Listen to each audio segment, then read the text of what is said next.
You ask Tiger to solve.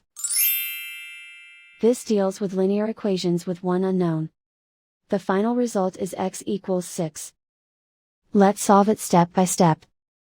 Simplify the expression. Group the coefficients. Find the lowest common denominator.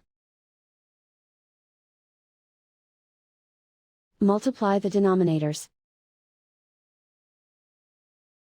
Multiply the numerators. Combine the fractions. Combine the numerators.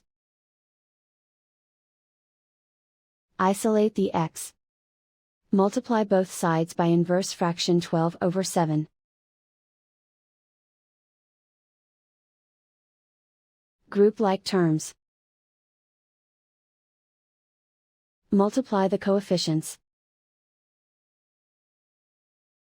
Simplify the fraction.